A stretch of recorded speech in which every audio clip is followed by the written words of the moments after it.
പ്രിയമുള്ളവരെ, ഞാൻ ഹരീഷ് ആർ നമ്പൂതിരിപ്പാട്. പ്രാർത്ഥനയുടെ ഫലം ഈ കഥ കേൾക്കൂ. മാൻകുട്ടികളായ ചോട്ടുവും ലോട്ടുവും വിശന്നു വലഞ്ഞ് നടന്നു വരികയായിരുന്നു.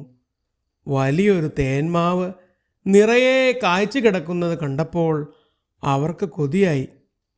ലോട്ടു അപ്പൂപ്പൻ മാവിനെ നോക്കി ഉറക്കെ പ്രാർത്ഥിച്ചു, ഞങ്ങൾ വിശന്നു വലഞ്ഞല്ലോ, വയറു നിറയ്ക്കാൻ മാമ്പഴം തരുമോ, മാമ്പഴം തിന്നാൻ കൊതിയുണ്ടേ, അപ്പൂപ്പൻ മാവേ കനിഞ്ഞിടണേ. ലോട്ടു ഉറക്കെ പാടി. ഇത് കേട്ട് ചോട്ടു കളിയാക്കി. പിന്നെ മാവ് ഇപ്പോൾ നിന്റെ പ്രാർത്ഥന കേൾക്കുകയല്ലേ? വിശ്വാസത്തോടെ പ്രാർത്ഥിച്ചാൽ ആരും കേൾക്കും. ഏത് മരത്തിനും അതിനുള്ള കഴിവുണ്ടെന്ന് എന്നോട് അമ്മൂമ്മ പറഞ്ഞിട്ടുണ്ടല്ലോ എന്നു പറഞ്ഞ് ലോട്ടു പ്രാർത്ഥന തുടർന്നു.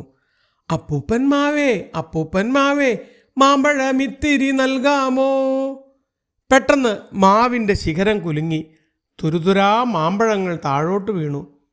അത് കണ്ട് സന്തോഷത്തോടെ ലോട്ടു പറഞ്ഞു, ഞാൻ പറഞ്ഞത് ശരിയായില്ലേ? ഇപ്പോൾ കണ്ടില്ലേ അപ്പൂപ്പൻ മാവ് നമുക്കുള്ള മാമ്പഴങ്ങൾ തന്നത്? നീ പറഞ്ഞത് ശരിയാ എന്നു പറഞ്ഞ് ചോട്ടു ലോട്ടുവിനോടൊപ്പം മാമ്പഴങ്ങൾ ഓരോന്നായി ആർത്തിയോടെ തിന്നു.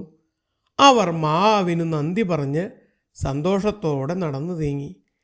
മാവിൻ്റെ ചില്ലകളിൽ ഒളിച്ചിരുന്ന കുഞ്ഞൻ കുരങ്ങൻ ആ കാഴ്ച സന്തോഷത്തോടെ കണ്ടു. തൻ്റെ പ്രവൃത്തി മൂലം തേന്മാവിന് നിഷ്കളങ്കരായ മാൻകുട്ടികളുടെ സ്നേഹം ലഭിച്ചത് കണ്ടപ്പോൾ കുരങ്ങച്ചന് സന്തോഷമായി.